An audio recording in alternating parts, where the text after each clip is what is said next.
In the lively and bustling town of Akure, Nigeria, life moves with an energetic rhythm. Street vendors shout to attract customers, children laugh and run through dusty paths, and motorcycles zoom past, adding to the chaos of a town always on the move. Amidst this vibrant setting lives a young, loving mother named Ifeoma. She is known for her warm smile and strong spirit, despite the challenges life has thrown her way. Ifeoma has a beautiful son, little Camsi, who is the light of her life and the heart of her happiness. Ifeoma's life hasn't been without struggle. After the tragic death of her father, things became complicated. Her father had left behind a considerable inheritance, but instead of giving it directly to Ifeoma, the family's wealth was placed under the control of two women, Amaka, her cunning and manipulative stepmother, and Mama Ngozi, her domineering grandmother. Amaka and Mama Ngozi were not women with pure hearts. Amaka, with her sharp tongue and fake smiles, had always been envious of Ifeoma's privileged life as the favoured daughter. Mama Ngozi, on the other hand, ruled the household like a queen. She believed in control and obedience, thinking that Ifeoma's independence was a challenge to her authority. Although surrounded by betrayal and greed, Ifeoma found joy in her simple life with Camsi. The bond between mother and child was unbreakable. She saw her son as her greatest treasure, worth far more than any inheritance or luxury. Yet, unknown to her, danger lurked closer than she could ever imagine. A dark plan was brewing in the hearts of Amaka and Mama Ngozi, a plan that would shatter Ifeoma's world and test the strength of a mother's love. This story begins with a seemingly ordinary day in Akure, but it would soon unfold into a tale filled with betrayal, courage, and the ultimate triumph of good over evil. Ifeoma was a woman shaped by strength and survival. Though life had not always been kind, she faced every challenge with grace and resilience. She was married to Chima, a well-known and successful businessman in Akure. Chima was not just wealthy, but also deeply supportive and loving, a man who admired his wife's independence and devotion to their son, little Camsi. Together, they lived a seemingly perfect life, a life filled with love, laughter, and endless possibilities. But beneath this picture-perfect happiness was a painful truth. Ifeoma carried scars that money could not heal. Her father, Chief Okonkwo, had been a wealthy, respected man in Akure. He adored his daughter and often told her, "Ifeoma, you are my pride. You will lead this family to greatness." He promised her security and a bright future. But tragedy struck unexpectedly. Chief Okonkwo's sudden death turned Ifeoma's world upside down. After his passing, the family estate and wealth became a source of conflict. Instead of honouring Chief Okonkwo's wishes to leave everything to his daughter, the family elders made a shocking decision. Ifeoma's inheritance would be managed by two women, her cunning stepmother, Amaka, and her domineering grandmother, Mama Ngozi. This decision was like handing a lamb over to wolves. Amaka was a woman with a heart full of jealousy and deceit. She had always envied the love Chief Okonkwo showered on Ifeoma and saw this inheritance as her chance to seize power. With her sweet but dangerous smile, she pretended to care for Ifeoma while secretly plotting ways to take what was not hers. Mama Ngozi was no better. A traditional woman with an iron will, she believed that women should be submissive and never question authority. To her, Ifeoma's independence and success with Chima were signs of rebellion that needed to be controlled. Mama Ngozi thought it was her duty to keep Ifeoma in check, even if it meant crushing her dreams. The two women, bound by greed and a thirst for control, saw Ifeoma as an obstacle. They believed that if they could break her, they would gain full control of Chief Okonkwo's wealth. But breaking Ifeoma would not be easy. She was not just a mother. She was a warrior for her son. However, Amaka and Mama Ngozi were not done plotting. They wanted more than just money. They wanted to strip Ifeoma of everything she loved, including her most precious treasure, Camsi. Little did Ifeoma know that the women she shared her life with were sharpening their claws for a betrayal that would soon shake her world to its very core. Amaka and Mama Ngozi sat in the dimly lit living room of Mama Ngozi's old house, plotting their next move like two predators circling their prey. The air was thick with the scent of greed and betrayal. Their target was clear: Ifeoma, the young woman they both envied and resented. Despite controlling her inheritance, it wasn't enough. They wanted to strip her of everything, starting with the one thing that truly made her strong, her son, little Camsi. To them, Camsi wasn't just a child. He was a symbol of Ifeoma's happiness, strength, and security. With Camsi by her side, Ifeoma had the love and loyalty of her husband, Chima, and the right to everything her father had left behind. Amaka and Mama Ngozi knew that as long as Camsi existed, Ifeoma would always be a threat. "It's simple," Mama Ngozi said, her voice low but filled with cold determination. "If the boy is gone, Chima will have no reason to stay with her." She leaned back in her wooden chair, folding her arms as if the matter was already settled. Amaka's lips curled into a sly smile. "Exactly. No child, no future. Without an heir, Chima will leave her. She'll be all alone, broken. And when she's weak, we take control of everything."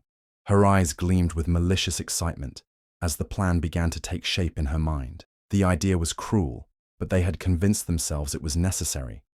Mama Ngozi, a master of manipulation, believed that Ifeoma was too bold and independent for her own good. She saw the young woman's strength as defiance, a challenge to her authority. Amaka, driven by jealousy, simply wanted to see Ifeoma fall, to see her stripped of the happiness that Amaka believed she didn't deserve. The plan was as wicked as it was calculated. They wouldn't harm Camsi outright. That would be too risky.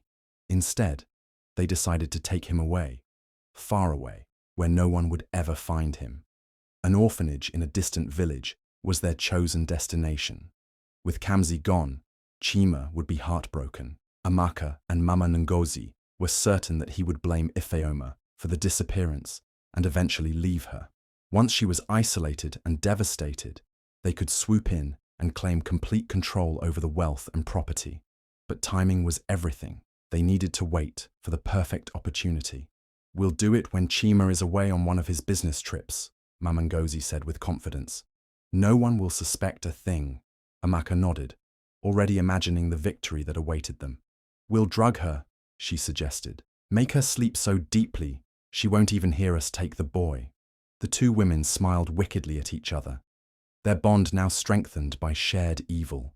They believed their plan was flawless, that nothing could go wrong. But fate had other ideas. Unbeknownst to them, a quiet figure was watching from the shadows, waiting for the right moment to intervene. And what they underestimated most was the power of a mother's love, a force far greater than their greed and cruelty combined. Despite the comfort and wealth surrounding her, Ifeoma never let material things define her happiness. She was a woman who knew what truly mattered in life, and for her, that was her son, Camsi. No amount of money or luxury could compare to the joy she felt when holding him in her arms, hearing his innocent laughter, or watching his little feet race across their living room. To the world, Ifeoma was a successful woman married to a prosperous businessman. She had inherited her father's legacy and lived in a beautiful home with all the comforts one could imagine. But to her, those things were secondary. Camsi was her true treasure, the beating heart of her existence. Every morning, before the busy day began, Ifeoma would spend quiet moments with Camsi, brushing his soft curls and singing lullabies, even though he was already too old for them. His curious questions always made her laugh. "Mama, why does the sky follow us everywhere?" Or, "Do birds have houses too?" She adored how his tiny hands clung to hers when they walked through the town together. It didn't matter if people stared, wondering why a wealthy woman chose to shop in local markets rather than sending a maid. Ifeoma wanted Camsi to experience life, to understand love and humility, not just wealth and privilege. At night, before he slept, Camsi would cuddle close to her, his small voice whispering, "Mama, I love you big, big." Her heart would swell with joy every time. "I love you even bigger," she would whisper back, kissing his forehead. These simple moments were her world, moments that no inheritance or mansion could ever replace. Ifeoma protected Camsi fiercely. She knew that life could be harsh and unpredictable, and after losing her father, she had learned to treasure the ones she loved even more. Her greatest fear was losing Camsi, the child who had given her life meaning after so much loss and betrayal. What Ifeoma didn't know was that this deep bond would soon be tested in unimaginable ways. Forces of greed and jealousy were lurking nearby, waiting to snatch away the very thing she held dearest. But Ifeoma's love for her son was a shield stronger than anyone could predict, a love that would fight against any darkness threatening her family. It was a quiet, sunny afternoon in Akure. The breeze drifted gently through the open windows of Ifeoma's home, carrying the sweet scent of blooming flowers. Chima had left earlier that morning for a business trip, leaving Ifeoma alone with little Camsi. The house, which was usually filled with laughter and activity, was calm and peaceful. Ifeoma had just put Camsi down for his afternoon nap and sat in the living room to rest. She had no idea that danger was creeping closer with every passing minute. Amaka and Mama Ngozi had been waiting for this perfect moment. They knew Chima's absence gave them a golden opportunity to put their evil plan into action. The two women entered the house with false smiles, pretending to care about Ifeoma's well-being. "You've been working too hard," Amaka said sweetly, her voice dripping with fake concern. "You need to rest." Mama Ngozi nodded in agreement. "Yes, you must take care of yourself, my dear. A mother needs her strength." Ifeoma, unaware of their sinister intentions, welcomed them in. She was used to their sudden visits, even if they were often filled with tension. "Would you like something to drink?" she asked politely, trying to maintain peace. No, Amaka insisted with a wide smile. "We brought something for you instead." From her handbag, she pulled out a small bottle of homemade fruit juice. "This is very refreshing. You'll feel so relaxed after drinking it." Ifeoma hesitated for a moment, but didn't want to seem rude. She accepted the drink, unaware that it had been laced with a powerful sleeping drug. The two women watched eagerly as she took slow sips, waiting for the drug to take effect. Within minutes, Ifeoma began to feel strange. Her eyelids grew heavy, and her body felt weak. She tried to shake off the drowsiness, but it was too strong. "I don't know what's happening," she mumbled, her voice fading. "You just need rest, my dear," Mama Ngozi said coldly, masking her satisfaction with fake sympathy. Ifeoma's head sank onto the armrest of the couch as sleep overtook her. Her breathing became slow and steady, and soon she was in a deep, drug-induced slumber. Amaka and Mama Ngozi exchanged wicked glances.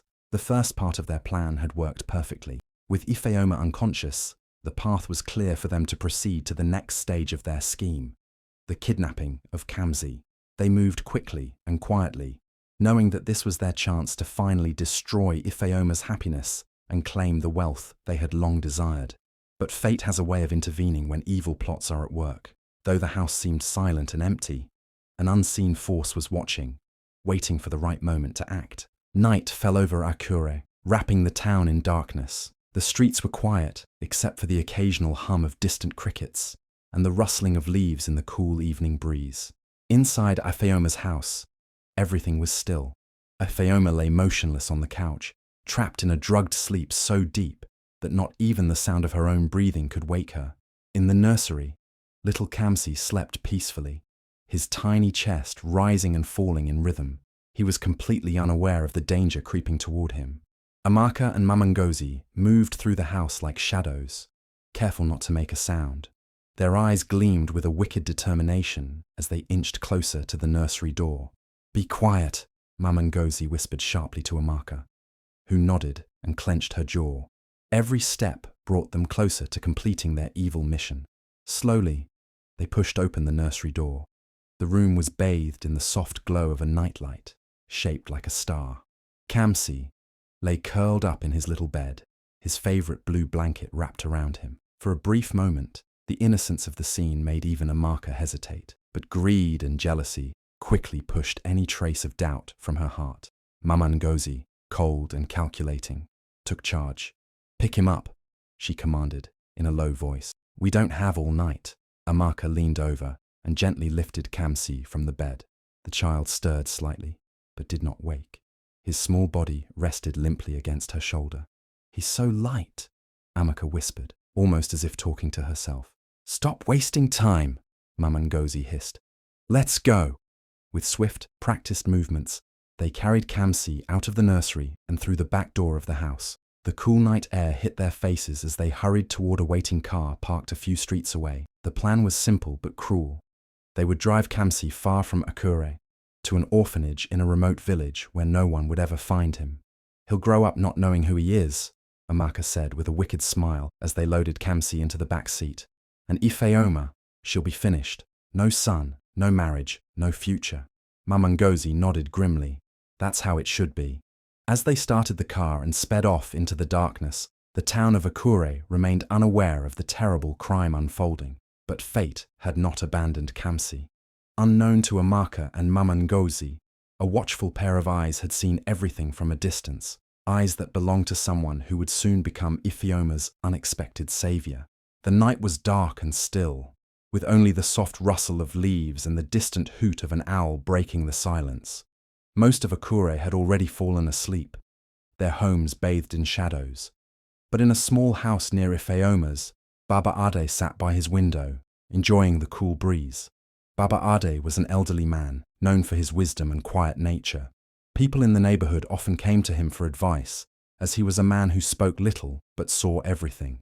That night, as he gazed out into the street, something unusual caught his attention. He narrowed his eyes, spotting two shadowy figures sneaking out of Ifeoma's back door. Baba Ade's heart skipped a beat. He knew Ifeoma and her family well, and had never seen such strange movements at this late hour. The figures moved quickly and cautiously, carrying what looked like a child bundled in a blanket. Baba Ade's sharp eyes recognized the faces in the dim moonlight. It was Amaka and Mama Ngozi. A deep frown crept onto his face. What were they doing with Ifeoma's son at this time of night? He knew Chima was away, and Ifeoma would never allow Camsi to be taken without a reason. Baba Ade's instincts told him something was terribly wrong. He had lived long enough to recognize when evil was at work. Staying silent was not an option. These women are up to no good, he muttered under his breath. Grabbing his old but reliable mobile phone, Baba Ade quietly stepped out of his house. He didn't want to confront them directly. That would be dangerous. Instead, he decided to follow them from a safe distance. His sandals made barely a sound on the dusty road as he trailed behind their car, which had been parked a few streets away. As the engine roared to life and the car sped off into the darkness, Baba Ade acted quickly. He pressed the record button on his phone, capturing the license plate and the faces of the women as they drove past under the faint glow of a street lamp. His hands trembled slightly, but his resolve was strong. They think no one is watching, Baba Ade whispered to himself. But I see everything. He knew what he had witnessed was critical. Ifeoma's son was in danger, and only swift action could save him. Baba Ade, despite his age, was determined to be the voice of justice. This quiet, wise man had just become the hidden witness who would change everything. The road out of Akure was long and dark, with only a few dim streetlights guiding the way. The car carrying Amaka, Mamangozi, and little Camsi sped along, its tires kicking up dust as it raced toward the outskirts of town. The women believed their wicked plan was going smoothly. No one had seen them, and Ifeoma was fast asleep. What they didn't know was that Baba Ade was silently following them, determined to stop their evil scheme.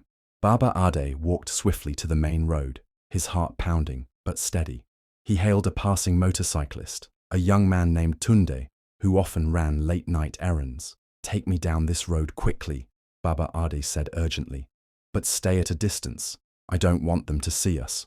The motorcyclist, sensing the seriousness in Baba Ade's voice, nodded without asking questions. The two rode quietly, the cool night air whipping against their faces. Baba Ade kept his eyes fixed on the taillights of the car ahead. His old but functional phone was gripped tightly in his hand, ready to record every detail. As they approached a deserted stretch of road near the town's outskirts, the car slowed down. Baba Ade signaled to Tunde to stop and hide behind some bushes. From there, he had a clear view of the vehicle.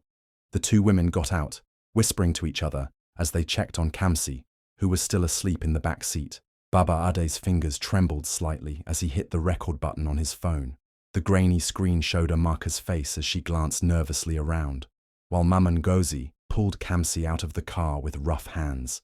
"Be quick," Mamangozi hissed. "We need to get rid of this child before dawn." Baba Ade's heart clenched at their cruelty. How could anyone be so heartless toward an innocent child? But he stayed hidden, knowing that confronting them now would put Camsi in even greater danger. Instead, he focused on capturing every word, every action, solid evidence that would expose their evil deeds.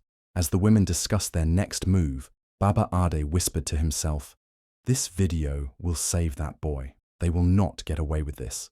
When the car door slammed shut and the women drove off again, Baba Ade knew he had what he needed. With the video proof secured, he turned to Tunde. "We must go back now," he said firmly. "There's work to be done. Justice must be served." Baba Ade's quiet bravery and quick thinking had just set the wheels of justice in motion. What the women thought was a perfect crime was about to be exposed by the unlikely hero who had seen everything from the shadows. The first light of dawn crept through the windows, casting a pale glow across Ifeoma's living room.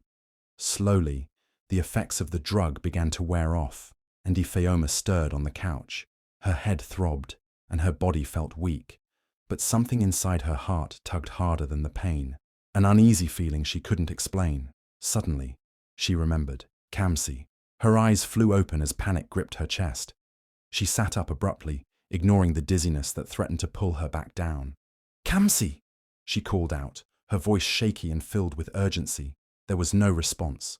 Heart racing, Ifeoma stumbled to her feet and ran toward the nursery.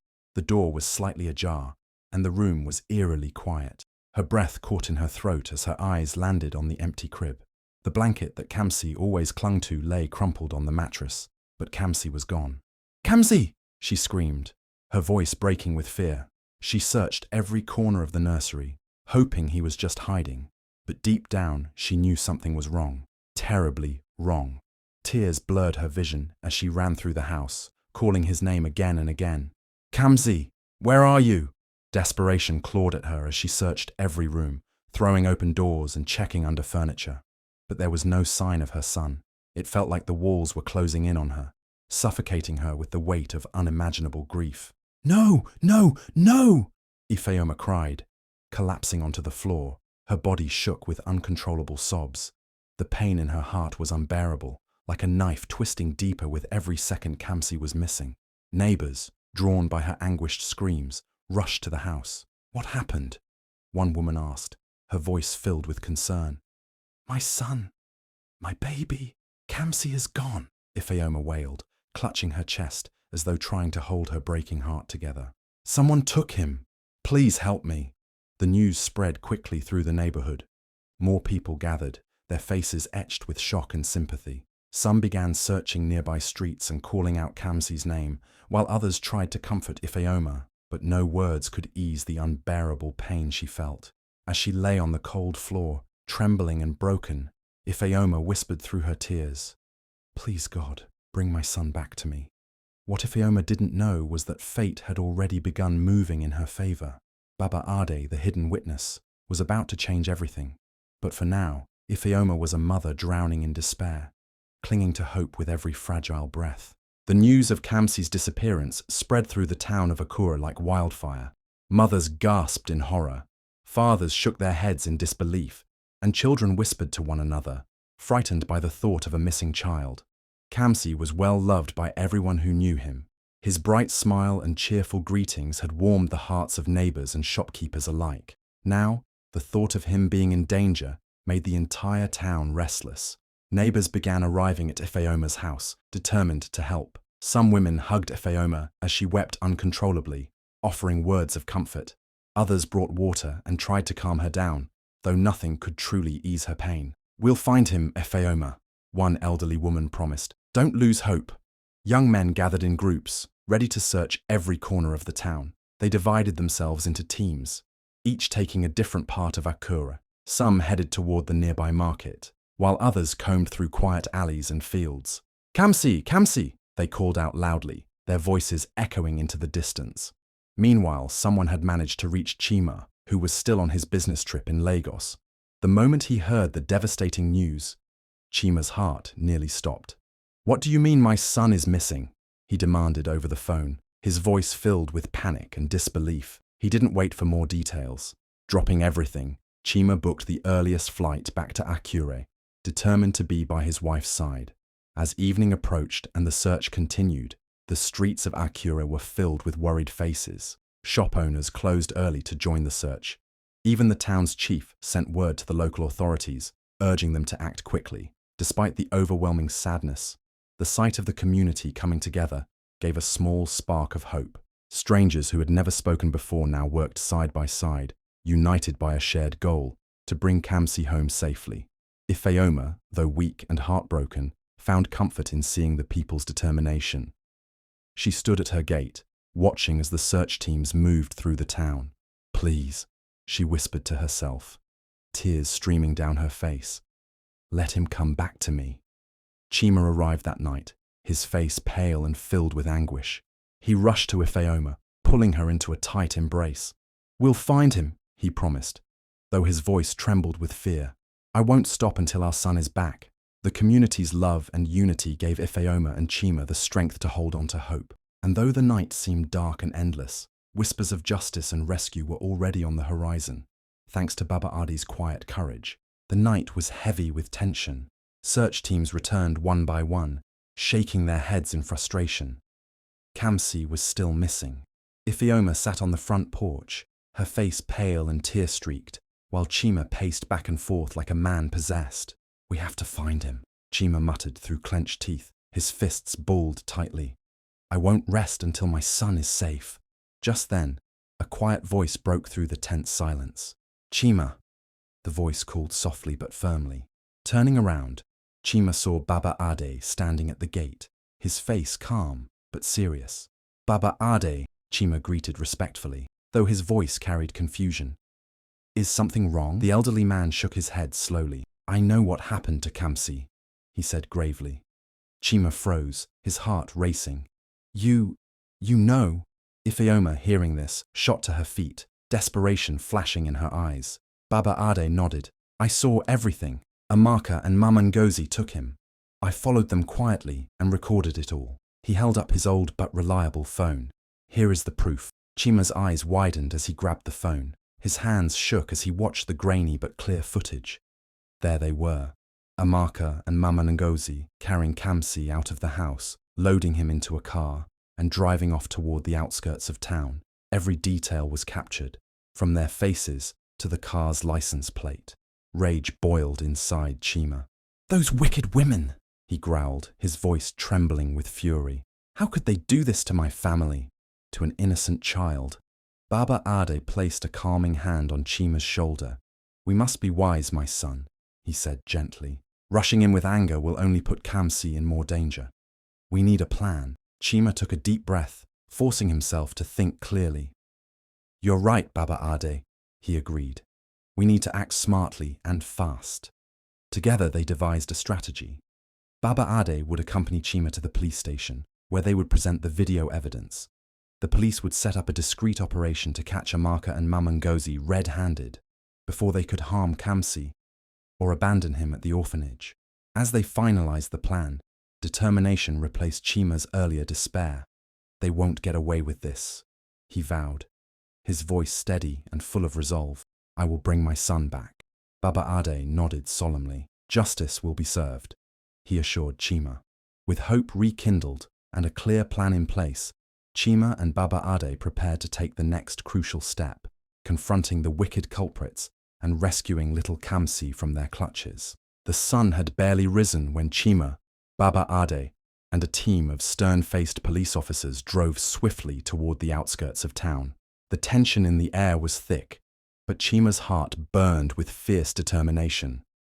His son, little Camsi, was close, and nothing would stop him from getting his boy back. As they neared the orphanage, Baba Ade pointed ahead. "There," he said calmly but firmly. That's where they went. The police car stopped just a few meters away from the gate. Chima's sharp eyes spotted Amaka and Mamangozi standing near the entrance, looking restless as they whispered to each other. They held Camsi, still wrapped in a blanket, oblivious to the storm about to crash down on them. The officers spread out quietly, moving in with careful precision. Baba Ade, always wise and observant, stayed by Chima's side. "Stay calm, my son," Baba Ade reminded him in a low voice. "Justice is already on our side." Chima clenched his fists, forcing himself to hold back the rage boiling inside him. "Today, they will answer for what they've done," he vowed. The moment Amaka spotted Chima and the police officers approaching, her eyes widened in shock.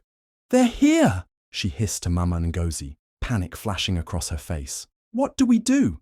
Mama Ngozi tried to stay composed, her voice sharp and defensive. Stay calm. They have no proof. We'll deny everything. But before the women could think of an escape, Chima's powerful voice rang out, cutting through the tense air. Where is my son? He demanded, his eyes blazing with fury. Chima, what are you talking about? Amaka feigned innocence, forcing a nervous smile. We were just taking Camsi for a little ride. He's perfectly safe. Enough lies, Baba Ade said sternly, stepping forward. We saw everything. You kidnapped that child. The women's faces paled as the police officers surrounded them. Kidnapped? Mama Ngozi scoffed, trying to sound bold. That's nonsense. You have no proof. Chima's lips curled into a cold smile. Oh, we have proof, he said, pulling out Baba Ade's phone. With a tap, the video played, showing every moment of their crime, from sneaking into the nursery to driving away with Camsi. The women's faces were unmistakable. Amaka stumbled backward, her face drained of color. It's not what it looks like, she stammered. But Mama Ngozi knew they were cornered. She dropped her bold act and tried to plead. Please, Chima, she begged, her voice shaking. It was all a mistake. We didn't mean any harm. The police chief stepped forward, his expression hard.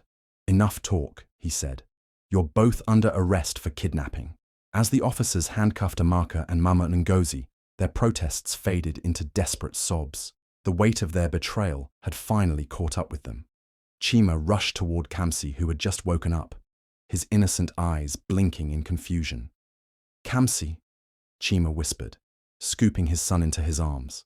Relief and joy flooded his heart as he hugged the boy tightly. Daddy's here. You're safe now. Baba Adi stood quietly nearby, watching with a satisfied smile. Justice had prevailed, and the nightmare was finally over.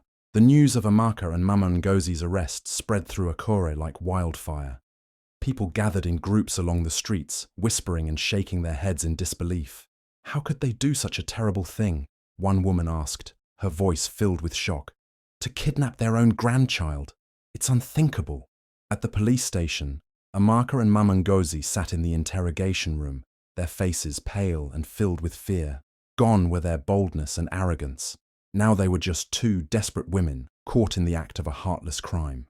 Despite their repeated attempts to deny their involvement, the video recorded by Baba Ade was undeniable. The police chief stood before them with a stern expression. You plotted to harm an innocent child out of greed, he said firmly. Such wickedness will not go unpunished. As they were led out in handcuffs, the gathered crowd outside the station erupted in anger. Shame on you, someone shouted. You don't deserve to be part of this community.